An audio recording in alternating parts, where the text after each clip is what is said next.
Thank you very much, Nick. Hello, this is Heather Jane Gray again, Chief Executive of Synergy Global. Good morning, good afternoon, good evening to everybody from across the world.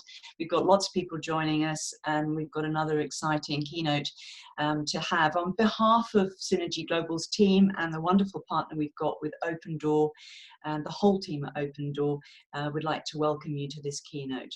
We've just had a super one from Charlie Pellerin this morning, and we're now going to enjoy David Goldsmith. I'd like to go to our acknowledgement slide, please, acknowledgement of country, which we do before every session. Acknowledgement of country. We acknowledge the traditional owners and custodians of the land on which we meet today and their continuing connection to the land, waters and communities of Australia. We pay our respects to them and to their elders, past, present and emerging. Thank you, Nick. And I'll just begin. This is going to be about good to great coaching, which we're particularly interested in because we wanted to have some more advanced sessions, particularly from PCC to MCC, MCC and beyond, and look at the coaching profession as a whole. So we were keen to do that. If you'd like to go to the next slide, I'll just cover off a little bit about an intro to David and then the abstract about what we'll be covering today, and then begin with some questions. So it is my privilege and great pleasure to introduce David Goldsmith. He is an ICF MCC, one of the first ones, I believe. David is responsible for building an organization that supports the development of great coaches worldwide. This includes workshops, community development, and helping clients to source great coaches. He's been a pioneer in the coaching industry. He was the Chief Operating Officer at CoachInc.com and the past president of Coach U. He has staged many innovative conferences on coaching and was the first to showcase coaching research almost 20 years ago. He co-founded the Foundation for Coaching, which has now become the Institute of Coaching at Harvard University. The Institute continues to support research into coaching worldwide. David is an active coach working with senior leaders, professionals, and entrepreneurs across the globe. He's also coached many of the leaders in the coaching profession, helping to grow the impact of coaching worldwide. A fantastic CV, and it is a pleasure to have you with us today from Albuquerque in New Mexico, no less, one of my favorite states, a lovely place. So the abstract, what we were after today is Synergy Global's values-based vision is leveraging wisdom to make the world a better place. And we've been trying to do that with the great speakers that we've had this week to leverage their wisdom, which is what we're doing with David this morning.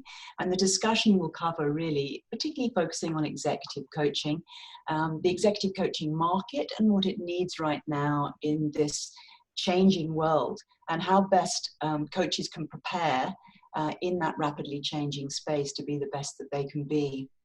Particularly what senior clients are looking for, and how David feels that the Accelerating Coaching Excellence program, which he's running with David Peterson, meets this need. What differentiates executive coaches, particularly in the corporate marketplace? What's the key difference between good and great coaching? And what advice that you might have for us in this VUCA world? We could have the next slide, please, Nick. It's a slight delay with slides. It's not Nick, it's the internet at the moment. We've got high winds and things like that, so things are a little bit slower. So David, welcome. I'm interested, what brought you into coaching in the first place? Hi, Heather Jane. It's nice to see you and be with people from all around the globe, and particularly folks from Australia, one of my favorite places to visit. I've spent a fair amount of time in Melbourne and Sydney, as well as touring around the country with my family. So I have a fondness for Australia, and I'm glad to be visiting with colleagues both from there and around the world, Beirut and Tokyo and many other places. So that's exciting. I was fortunate 30 years ago to get into coaching in a very unique fashion. So my wife and I would go to dinner with another couple, and we would talk at dinner about what we were up to. And my friend Mark would talk about this new business he wanted to start. And then we'd have dinner again, maybe 6 weeks later, and we'd have the exact same conversation. And we'd have dinner again 6 weeks later and have the exact same conversation. And one day Mark called me at my office and he said, David, I want to hire you to be my coach. I said, great, what's that? And he said, well, if we talk on the phone for about a half hour a week, I think I might actually get this business that I've been talking about at dinner into gear, and I'd like to try.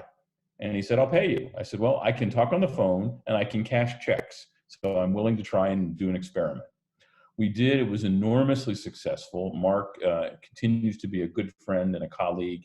The business I helped him get started 30 years ago, he still is running today and making an enormous impact in the legal profession. And I was so successful in the work with Mark that he referred me to many, many other people who saw he was being successful. And that's how things got started. Shortly after that, I met Thomas Leonard, who founded Coach U and is one of the founders of the coaching profession. Thomas and I founded the Coach ICF together many, many years ago. So I was very lucky to get in very early and discovered that coaching is what I was born to do. And it's really been an awesome journey for my life. Thank you. It's nice to know background and actually see who's founded the coaching profession. I've been involved in it for a long time too. And I'm interested to know, how do you think the profession continues to develop? How do you think we're going as a profession now? What are the key issues do you think that we're facing? I think we're in a really lucky time to be in the coaching profession. David Peterson and I often describe this as we're entering the golden age of coaching. So no better time to be a coach than today. When you and I first started, I don't know if it was true for you, but I told somebody I was a coach, they'd say, soccer, football, baseball, you don't seem very athletic. And I'd say, no, executive coaching, business coaching. And yeah. I don't have to explain that anymore. People know what coaching is. People have a real appreciation for it. They have a real desire for it. In the legal profession, as much as 10 years ago, if a lawyer said someone suggested he work with a coach, he'd say, no, that's for a junior attorney. I don't need that. And we've made a big shift over time where most of the world's CEOs have coaches. Most executives see that as an important tool in helping them really grow and succeed. So coaching has really come into its own as a really vital tool for learning and development. And I think with the crazy world we're in now with COVID-19 and the impact it's had on people working from home, how leadership is changing, all the disruption, which we'll get into some more time, coaching is more essential than ever. I'm finding none of my clients are canceling their sessions. Some of them are shorter, but they're eager to have a place to come and really think through how to manage and deal with all the complexity in their world. So I think the profession is doing really well. We have tens of thousands of coaches around the globe, and we're adding more of them all the time. And I think the theme of our conversation today is good to great. I think we have lots and lots and lots of good coaches, not nearly enough great coaches. Yeah, I think that's a great thing. And I think coaching, I can remember when it was remedial and then it shifted to high performance and people didn't really know the difference between coaching and mentoring, and it still gets confused. And we have to talk through that. But I agree, the MDs and people that I'm coaching haven't cancelled sessions. They have sometimes wanted shorter sessions, more flexible sessions to get them through this challenging time. So with that in mind, this good to great and how few great coaches there are, I always say that cream rises to the top. So if we want to be in that level of cream and be really great coaches, what do you think is going to differentiate us as executive coaches in the corporate marketplace? I think there's a few things that really matter. We hosted a conversation with people who ran coaching for Microsoft, Google, Medtronic, Salesforce, and one other company I can't remember off the top of my head. And they were all unanimous that they have access to all the coaches in the world they want. There's tons of competition. Everybody wants to work for them. It's valuable work. It pays well. So they get to pick who they want. And what they said they were looking for was they wanted coaches that were certified. An ICF certification or something like that was good, but they also were okay with certifications like the ACE certification we're talking about, because what they were really looking for were coaches that were continuously developing themselves, coaches that they could count on to really be pushing the edge of how they get better and better results. And they wanted to know that coaches were really serious about developing their craft and their profession.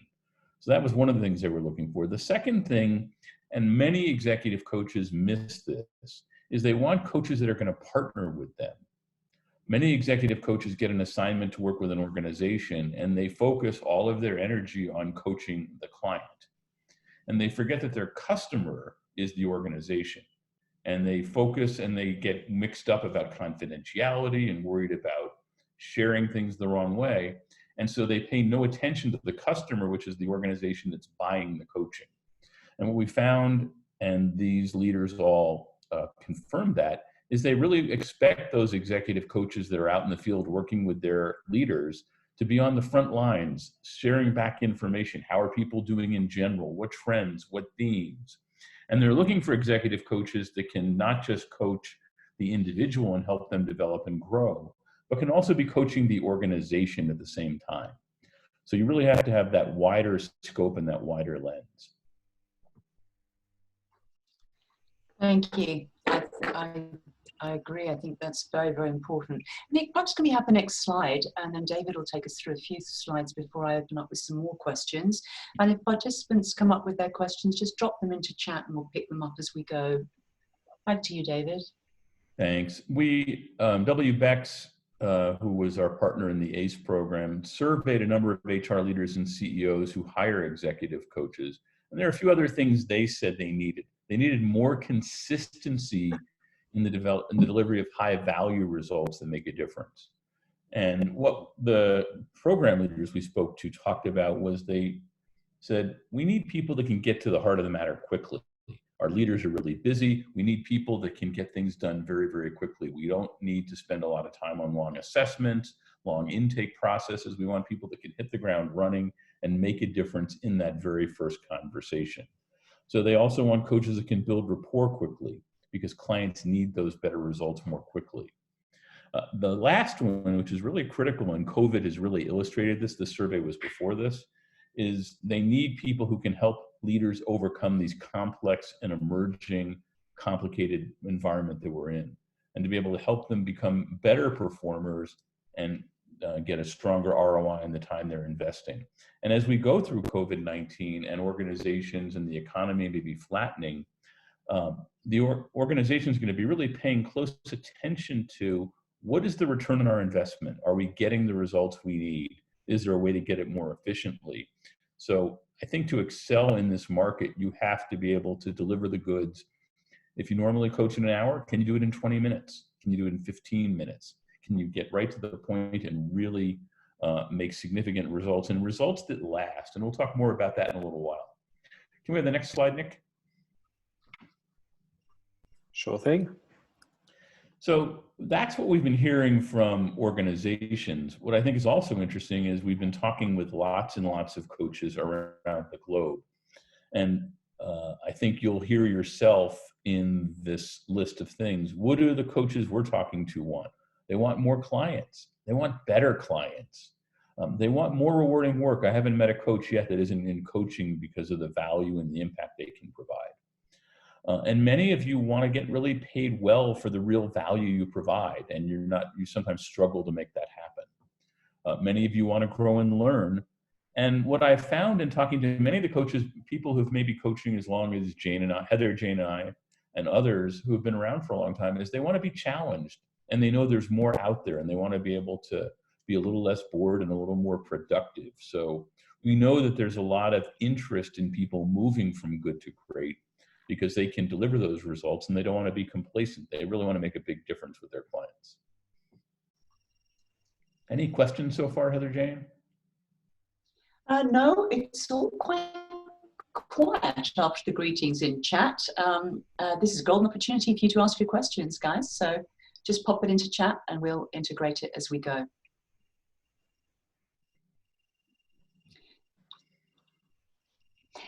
So my next question was really, what do you feel is the key difference between good and great coaching? Now, you've covered some of that already. Is there anything else you'd like to add to that before we go to the next one? I think a couple of things that are key. For a lot of good coaches, they're getting good results, clients are happy, people are paying them, they think things are okay. They don't have to work very hard, they can work from home, they're making a good living. They don't see a need to push very hard or develop themselves. So, and I want to be clear that when I say good coach, I don't mean code for bad coach. I mean good coach, getting fine results, clients are happy. One of the things that we have observed is that good coaches get great insights.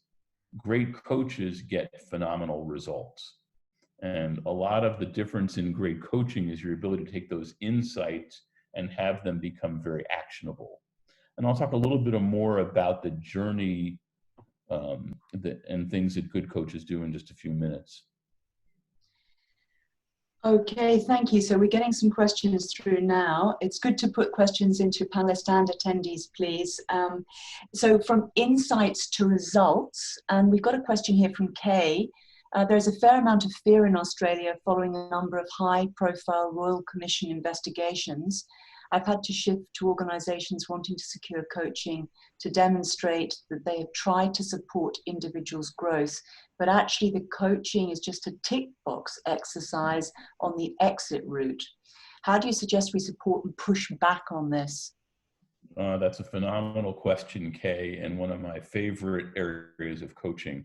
We've all had this experience where people have been sent to coaching for us, and they are not necessarily committed to coaching. They're not sure why they're there.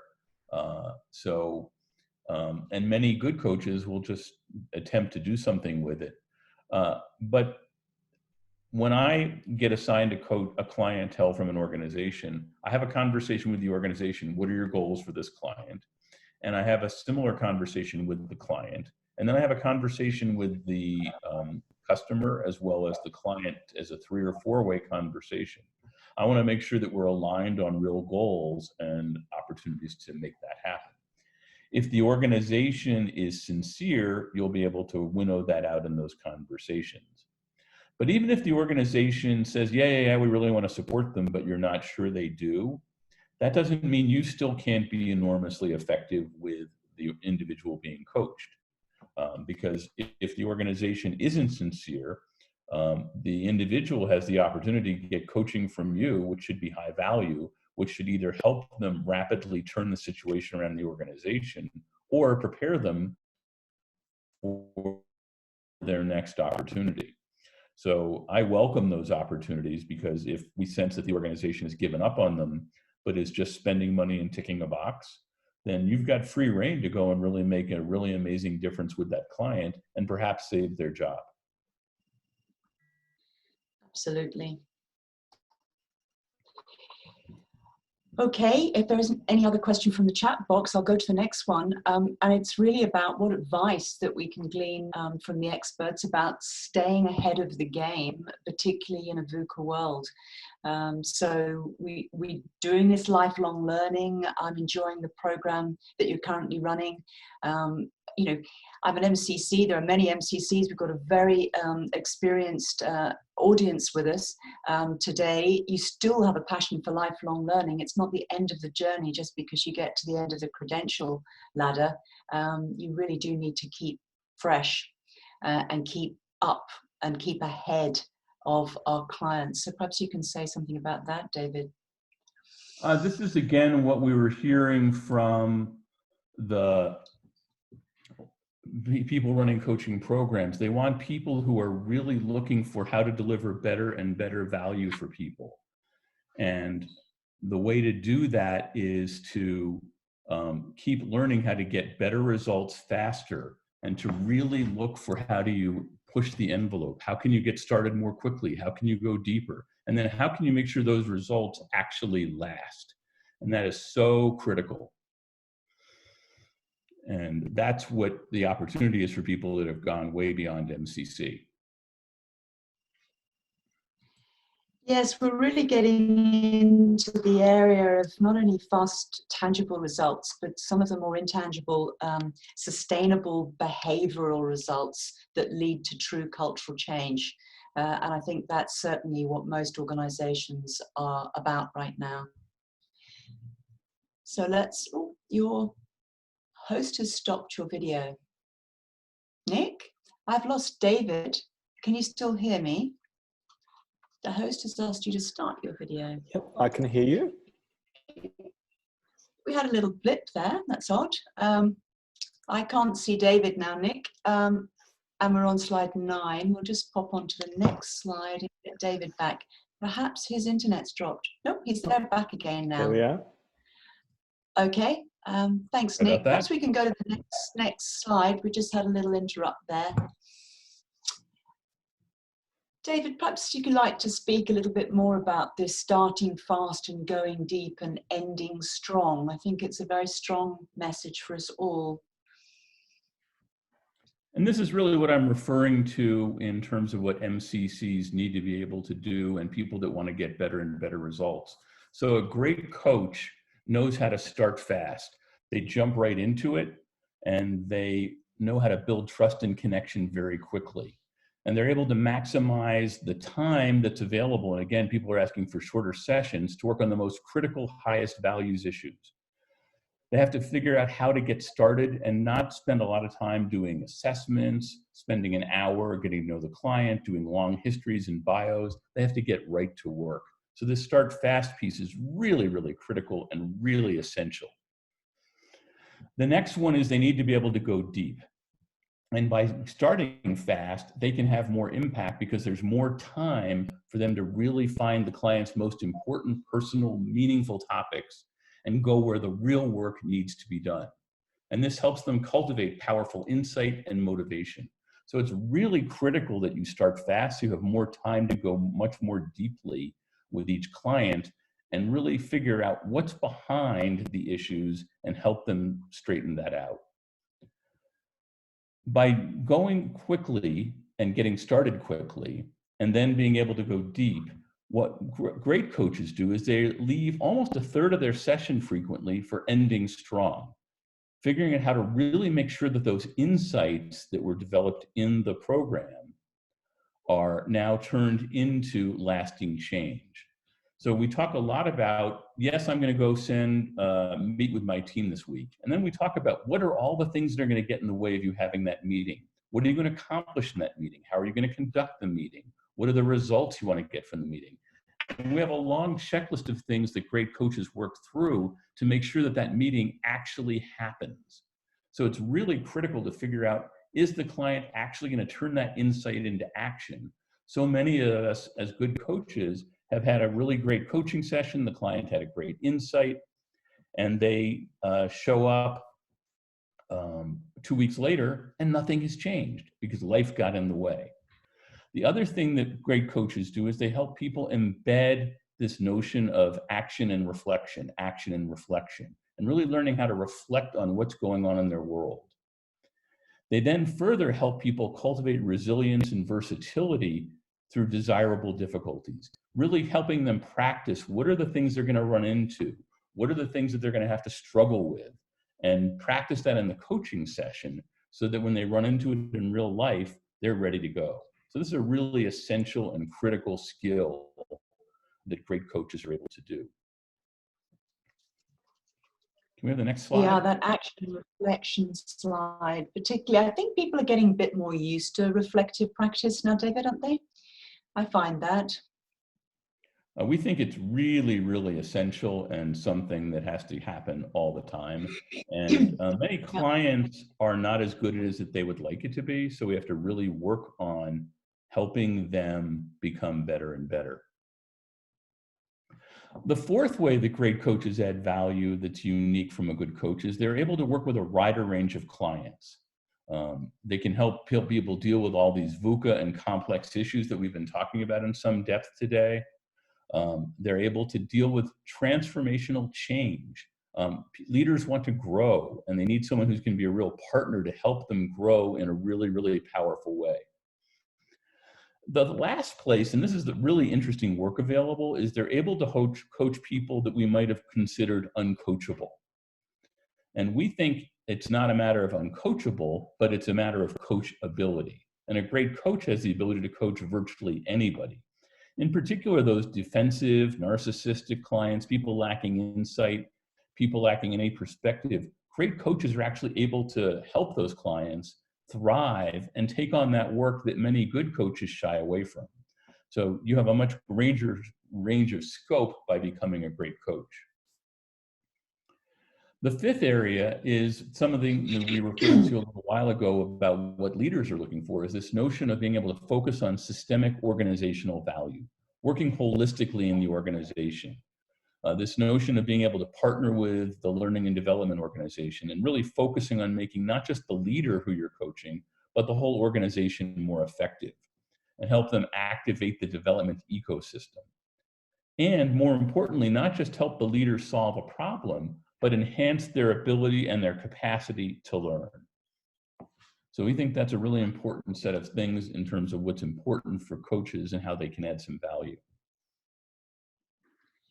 Yeah, I'd certainly say that holistic piece, I think it's also going into health and well-being. We were talking about this yesterday, holistic, not just from an organizational standpoint, but from the individual standpoint, in terms of great leaders looking after their own health and well-being and role modeling that as well. And then the more holistic, systemic value of those development ecosystems. Yeah. Could we have the next slide, please, Nick? Thanks. Anybody got any questions in chat? I love this cartoon, David. Yeah. I don't know how you talk about dogs in Australia, but certainly here we say it's always good dog, never great dog. So I think this is a really great cartoon. I love his expression on his face. So we can go to the next slide, thanks. We've got a question coming just from Lynn now. How about clients who resist because they don't believe they need it, but their organization assigned coaches for them? Oh my goodness, I've had that time and time again. My colleague David Peterson shared a great story that I think illustrates this completely. We all have had this situation happen, and it's very, very common. And David shared a story. They were coaching about 10 leaders in an organization, and he sat down to meet with one of the leaders, and he said, "So, hi, how you doing? What would you like to work on?" And she said, "Nothing." He said, "Well, okay, why are you here?" And she said, "Well, my boss told me to be." "Well, do you want to be here?" "No." "Okay, well, let's go." He said, "We can't go." I said, "Why not?" "Because my boss told me I had to be here." "Well, it sounds like you're trying to get your boss off your back." "Yeah." "Well, would you like some help with that?" "Yes, I would." "Okay, let's work on that." So by not resisting her or trying to talk her into coaching or sell her on coaching or explain what coaching was all about, she was able to just share with him what the value of coaching is and move on. And that's really what's important to be able to deal with. So that's the way we deal with people that don't want to be there, but they've been told to have to get there. Okay, thanks. David, we've got plenty of time left. There's plenty of time for more questions. I've got one here from Maribel, who says, ask David, I think it's what gets you into a coaching conversation fast, and particularly into the deep zone. So how do you actually start fast and go deep? That's a big question, but it's a great question, and you've got plenty of time to expand on it. Yeah, I don't think part of what the way to start fast is to not spend a lot of time doing orientation sessions and other kinds of conversation with the client. When we first started coaching, we would get lots of background from clients, we would get lots of information, and we would think about getting assessments, and we would talk about their history, and we would review all the stuff that they've been doing over their lives. And what we discovered was that was really information, but it was more just helpful for the coach, and it didn't really move the coaching forward very much. So we've decided that we can just start coaching, and the client will fill in the details as we need them.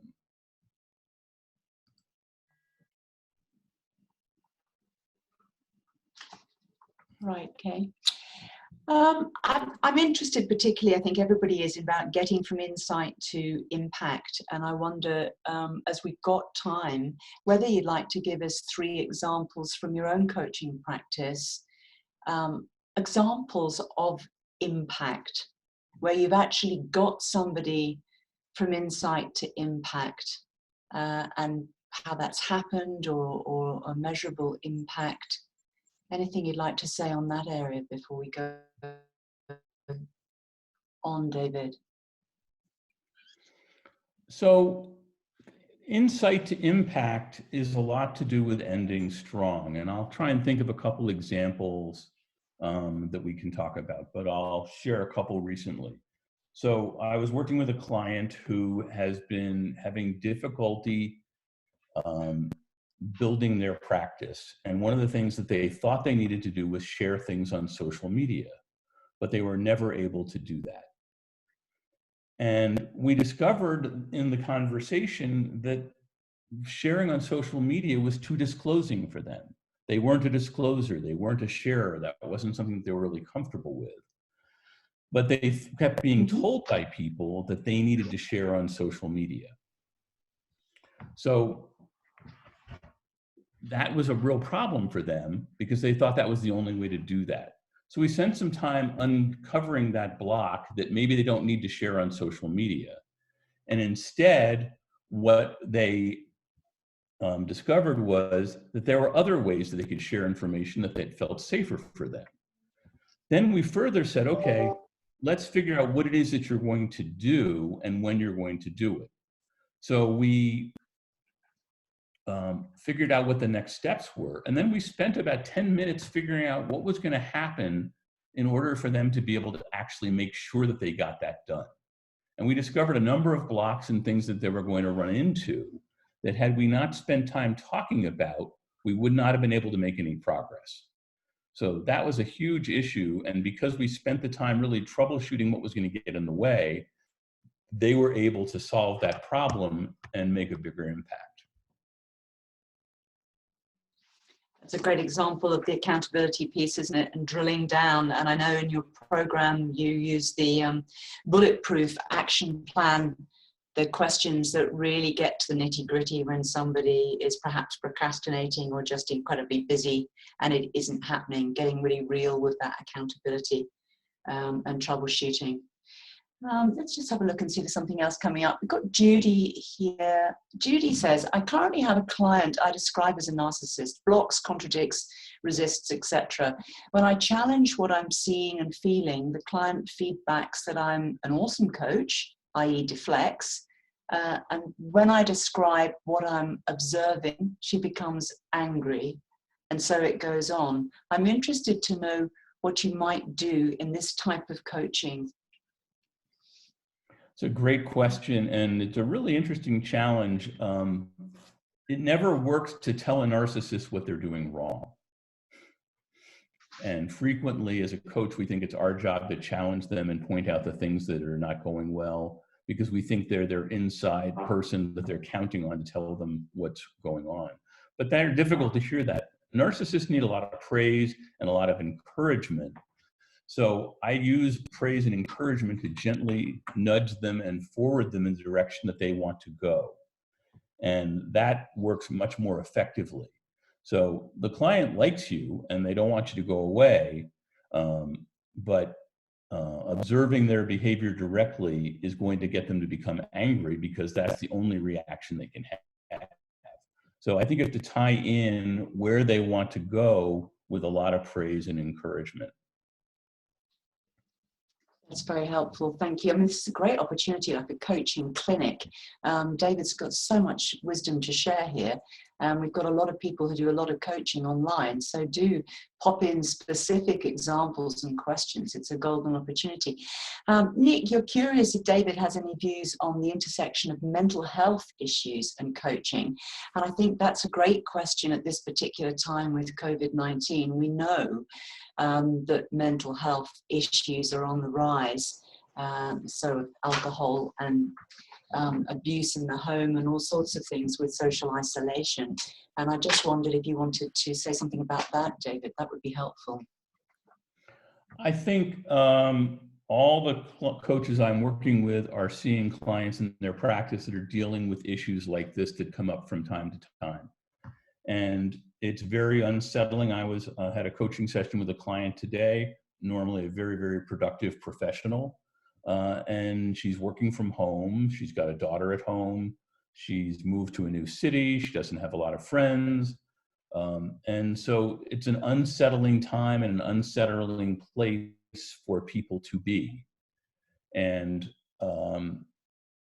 so we spent a lot of time talking through routines. Are you using a different routine than you did before? What are things that you can count on? How are you taking care of yourself? Because we're dealing with an enormous amount of uncertainty and craziness in the world.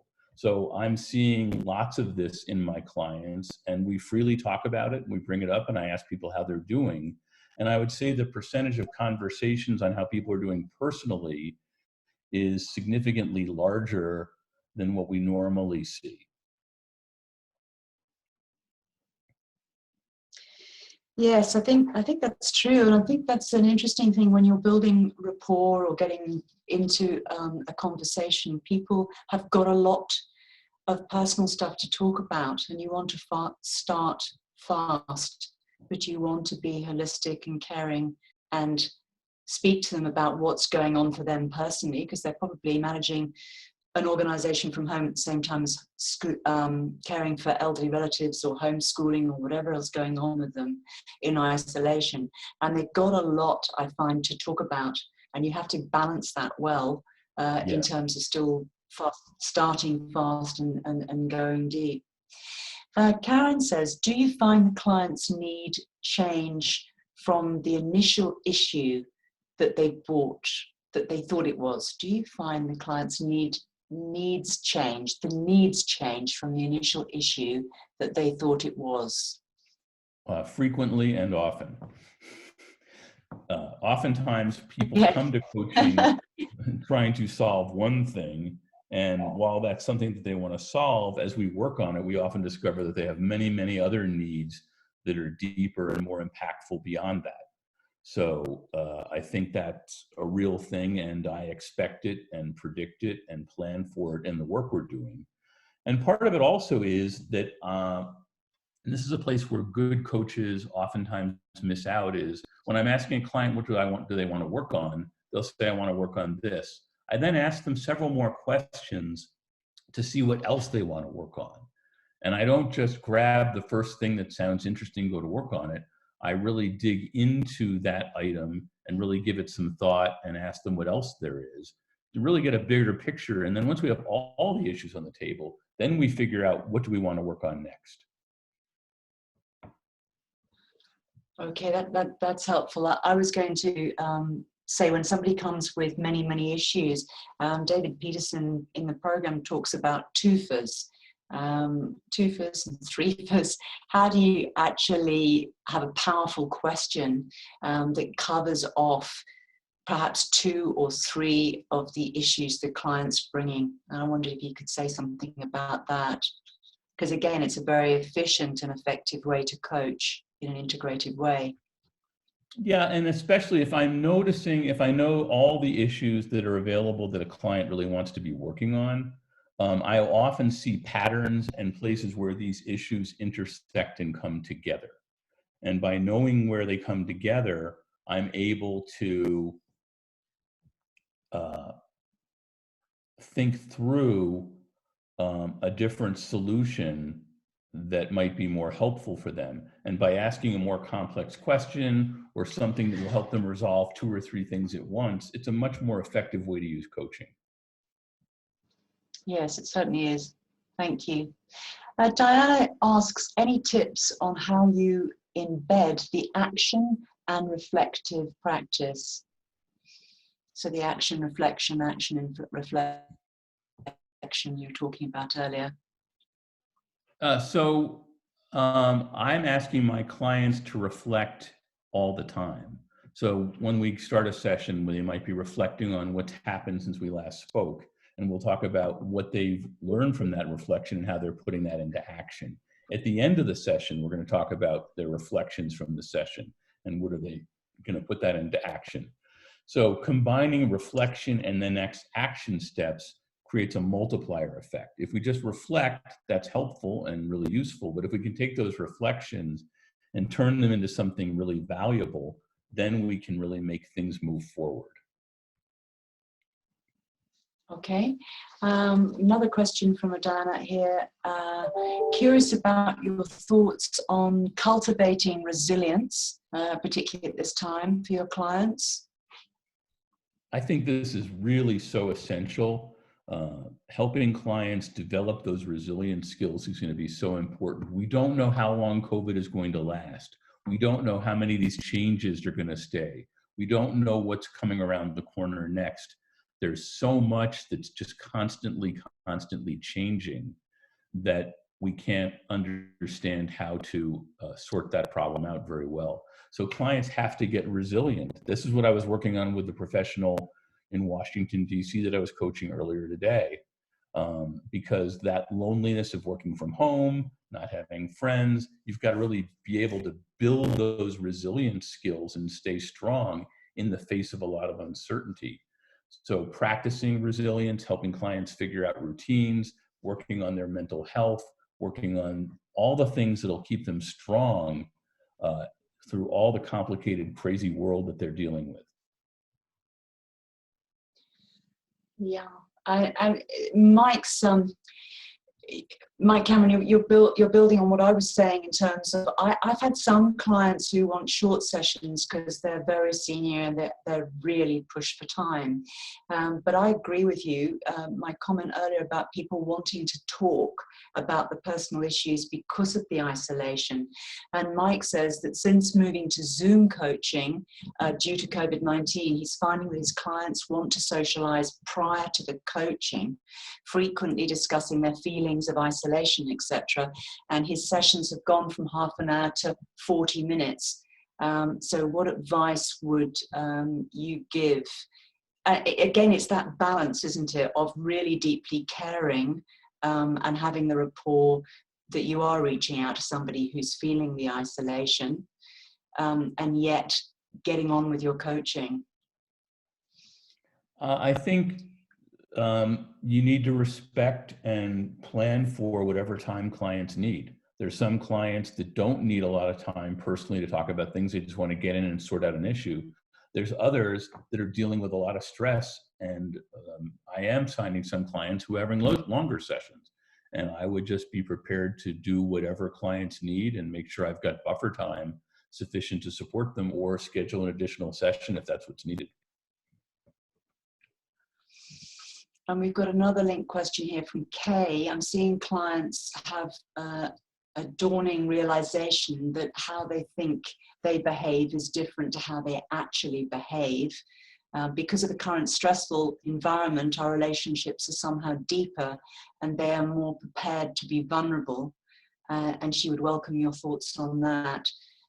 Certainly in healthcare, my background's in healthcare, and there's always a thing about saying leaders never waste a crisis, because everybody is sort of unfrozen right now and ready to accept change. And I think they've got a lot more time for reflective practice. So a lot of people are personally changing in their relationships and reaching out to their staff in different ways. So we're seeing a huge opportunity during this disruption for changing behaviors at individual, team and whole organizational level, and a lot more innovation coming out. And maybe that is from the vulnerability, really. Welcome your thoughts, David. I think I would have not a lot to add to what you're saying. I think relationships are changing. The environment we're working in is changing. Things are not going to be the same.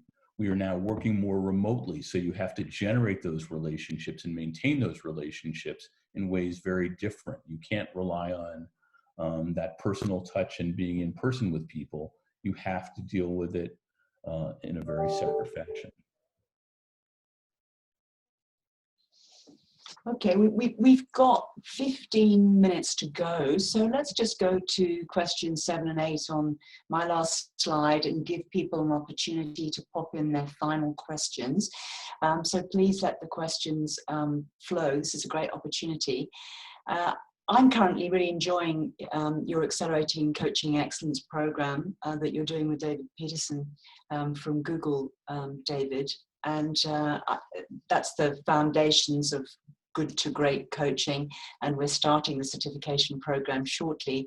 And I know that it is focused very much on this insight to impact, and I wondered whether you wanted to say a little bit about that program.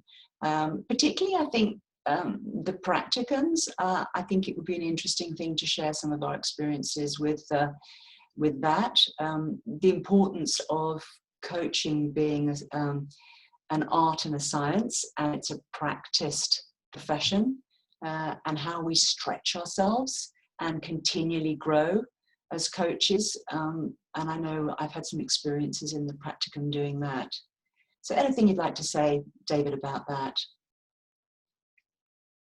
Yeah, I think that's a great question. I think one of the things that we've discovered is that most coaches have not had anybody observe them coach since perhaps when they finished their coach training program, or perhaps as a certification tape.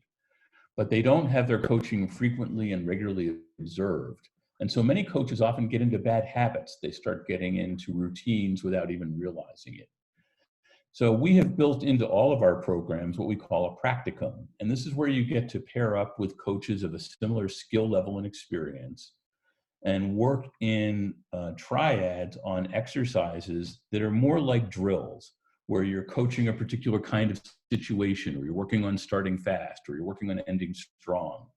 And in that triad, there's a coach, there's a client, and then there's a coach of the coach. And the coach of the coach is stopping you every few minutes and asking you questions about the coaching you're doing, and suggesting to have you go back and try it a different way or make a different approach. And I think that is a really interesting way to move forward and make a difference. And so we think practicums are really, really essential. We encourage people to be doing practicums as part of our course. Great coaches are always meeting up with other coaches and practicing and flexing their muscles. It's a place where you can test things like, could I interrupt my clients more frequently without damaging the session? Could I ask shorter questions, different questions, sharper questions? Could I use silence more effectively? How am I managing body language? So there's all these different elements that you have a chance to practice as part of these practicums. So we think the practicums are a really essential piece. And in this certification program coming up, there are 6 different practicums throughout the course of the program. So we think it's a really, really essential part of that journey from good to great. Okay, that's great. I mean, certainly from a participant's point of view, I'll give you an example of a practicum, which I think is great because it stretches you out of your comfort zone, because I certainly get into bad habits and favorite questions, and you get into a bit of a rut with coaching sometimes. And one of the practicums, we got into triads and we were asked to coach using 3-word questions, only 3 words. So again, it's a fast start thing. It's very economical, but you need to really get to the point very quickly. And then we were, the next round, we were asked to coach with statements. You're not allowed to use questions. You know, that's really kind of left field stuff, but it stretches you and it's fun. And you become more flexible as a coach as a result. And I think that's a great way to loosen up our neuroplasticity, really, in terms of how we coach. Other questions from participants, please? We've got about 10 minutes left. Is there anything else you'd like to I have a question for you. Say, for me or for the participants? For me personally? No, I have a question for you. For me, yeah, okay. Yeah. So I'm curious, what did you find valuable in the ACE program that you've just completed? What were some of the shifts and observations in addition to the practicum that you found valuable out of that program? I'd love to hear more about that. I think your core model of looking at insight and motivation and capability and where you think the coachee is on that continuum at any one time was really useful. And I'm trying to have that diagram up as I coach now. So I ask myself that self-coaching professional supervision piece of saying, well, where do you think they're at? Where are you at with your questioning? Where are you going to focus your strategy now in terms of what are you trying to elicit from the coachee? I think that's been a shift in my coaching practice. And as I said, we haven't started the certification program yet. This was just the foundations of good to great coaching, which feeds into the certificate program, which I would recommend. So where the certification program starts in July. It goes from July until December. And if you have coached at least 30 engagements, you are eligible to join us in Journey to Mastery. And we'd love to have you join us. We'll send an email out to everybody with more details on it. You can go to wbex.com/ace now to find out more information if you'd like. The program includes 7 learning modules, 6 mastermind sessions, and 6 practicum sessions. So it's in a lot of learning. It occurs in 3-week cycles, and it's designed to really embed the learning and have you work with a mastermind group in a small cohort of 9 to 12 students, and then to move from that into a practicum where you're all practicing together. The notion is that you're going to build your practice over time. You're going to build your own mental model and develop your own unique approach to coaching. And you're going to get really skilled in the tools, some of which we shared about today, on how do you really coach and make a difference with clients very, very quickly. How do you really sharpen that edge? And that is really so important for you to do. And we have designed this learning to be very, very impactful. The sessions are offered twice a day. They are recorded. They include coaching demos and what we call game film, where we'll actually take a demo that we've coached and we will actually break it down, sometimes minute by minute, sometimes question by question, to really understand what the coach is doing. So you can really see these techniques and ideas really illustrated in great detail. And we find those demos one of the favorite things that we provide, and so valuable, and the learning is so impactful. In talking with the people that have been in our foundations program, the difference in their coaching practices are enormous.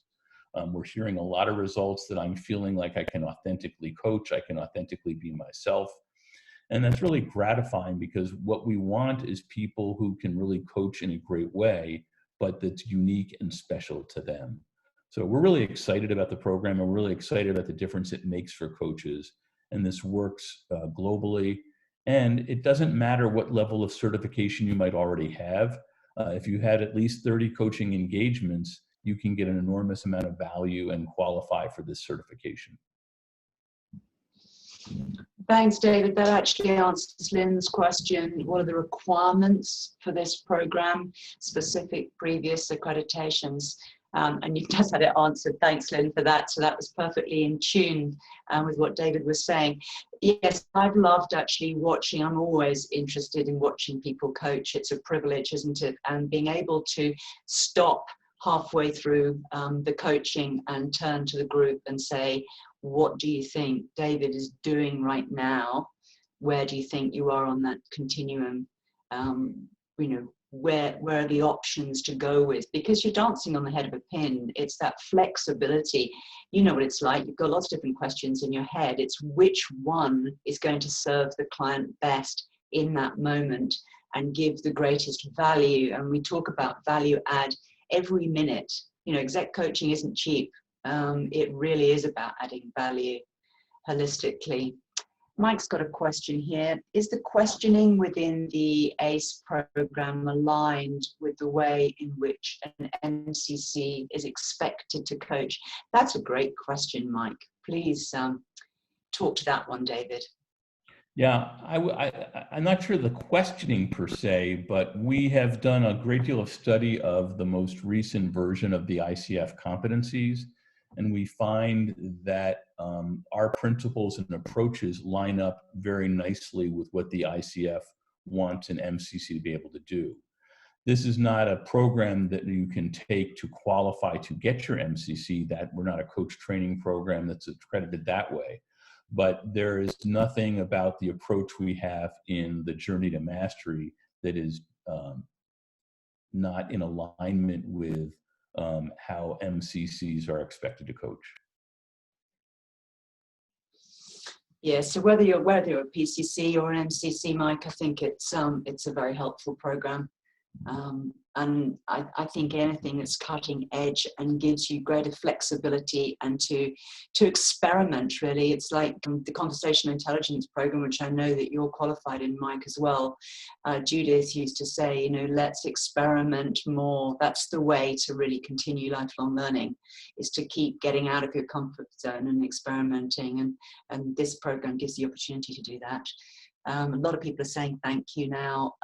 Elizabeth said, I will be starting my coaching journey very soon. Would you be offering this certification in the future? We expect we will, and we will be running another version of Foundations of Great Coaching next January as well. So that's the program that Heather Jane took, and that might be a very appropriate program for Elizabeth to take starting next January. Okay, that's very helpful. We've literally got 4 minutes left, beginning to wrap up. Some thanks are coming through. People are saying that the session's been very, very helpful. I personally would like to thank you very much, David. It's always having a wonderful opportunity to chat with you. And on behalf of Synergy Global and Open Door, thank you very much indeed for such a great session and for giving us up your precious time today. And I know that the participants, from all their comments here, have enjoyed it very much indeed. And if you are interested, we will be sending out further information next week. Okay, thank you very much indeed, everybody. And thanks, Nick, for sorting out the slides as well. Thank you so much. Thanks. Flow through you now. Thanks and for I a look great forward session. to catching you again, David. Thank you so Thanks, much, and Nick. it's been a pleasure being with you all today. Thanks so much. Bye for now.